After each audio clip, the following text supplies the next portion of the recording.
in paragraph 24, we respectfully submit, my lord, that taking into account the strong prima facie evidence which the state has against the applicant and the prospects of life imprisonment in terms of the minimum sentence legislation, that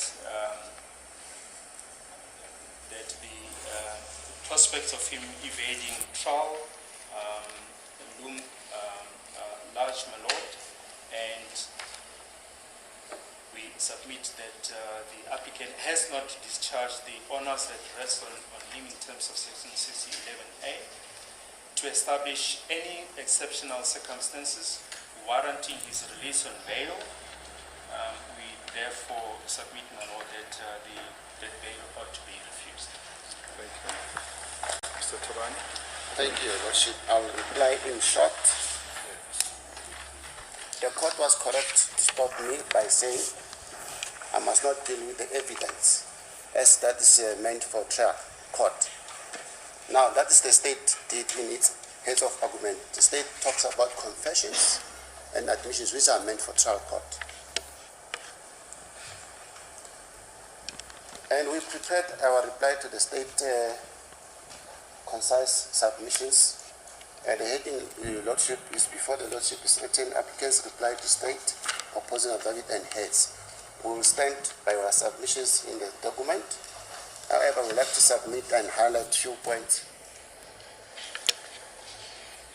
When you look at the affidavit of the lead investigating officer, who drafted affidavit opposing bail, at paragraph 17, in his conclusion, Your Lordship, even though the font is so small, it's difficult to read. The offences currently being investigated, may I read, Your Lordship? The offences currently being investigated are of serious nature and have influenced public order and safety. I therefore wish to say that at the onset, the investigation of this matter proved to be exceptionally complicated and of highly methodological nature. What puzzles me is the next sentence. The investigations are still ongoing. How can the investigations go on whereas the matter is already before the trial? That's gross on part of the state and violation of the rights of the applicant and other co-accused. I don't understand the submission that you are making when you say that the trial is on. So are you saying the investigating officers should just sit back and not investigate anything that warrants investigation? For instance, in this matter, are you saying it was wrong for the investigating officer to go and verify the addresses of the applicant? I'm talking about the trial matter. He's talking about the trial matter on paragraph 17.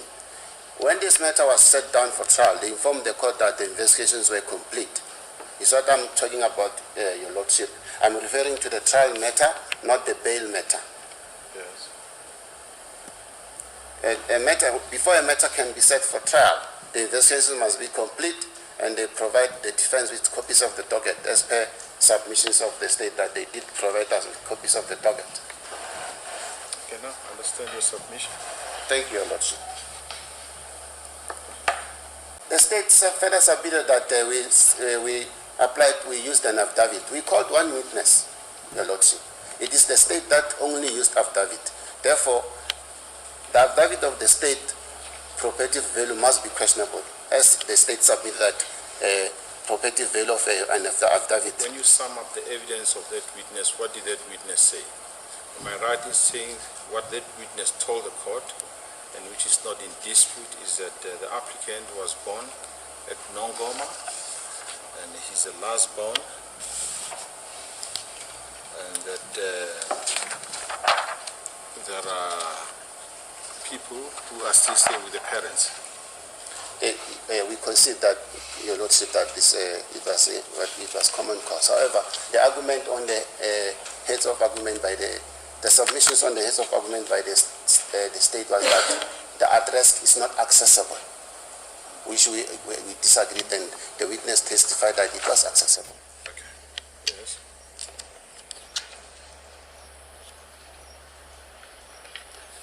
On this document, my lordship, if you look at paragraph number 9,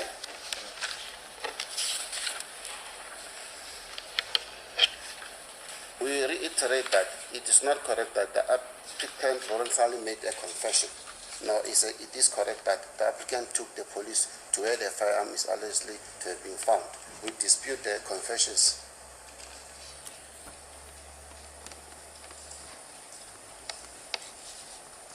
Therefore, we humbly submit that we made the case that the applicant be released on bail because the mere fact that the applicant doesn't have address in the jurisdiction of the court, it doesn't mean that he can't get bail. What if he has relatives in this jurisdiction? For instance, his brother slept at one of his relatives. If those relatives it is his brother's relatives, they are also his relatives. Is there such evidence before the court that if granted bail, he will be accommodated at Okmo as the brother testified? Is there such evidence before me? I can't hear that. Is there evidence before me that if applicant is granted bail, he'll be staying with a relative closer or within the jurisdiction of this court? No, there's no such a submission. Hence, we submitted that conditions may be set if the court grants him bail. What conditions assist me? That he should go and stay with a relative within the jurisdiction of this court? The conditions are at the discretion of the court. Yeah, you should assist the court. Yeah, my submission is that it will be on his prerogative, my lordship, to look for an address when he's released on bail, which, for in case when the matter has been set down for the whole week, he will be able to do that. Okay, I follow. Yes, your lordship. I thank you for the assistance, your lordship. Finally, it was also our submission that there's a prospect that he will get employment. What if that employment is within the jurisdiction of the Honorable Court? What is such evidence? As we submitted, we have a letter, but we never submitted to the court. But the applicant was in court, Mr. Tobani, could have gone into the box, taken oath, and say, I've been promised a job. There's no such evidence before me. I agree with you the did court. not take such a step so that he could be cross-examined on that aspect. I agree with the court. But as I did submit that the bail is based on balance of probabilities. And I agree with you.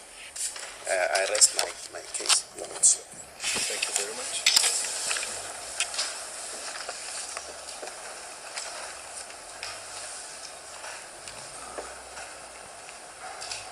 Mr. Tansi, you may stand up.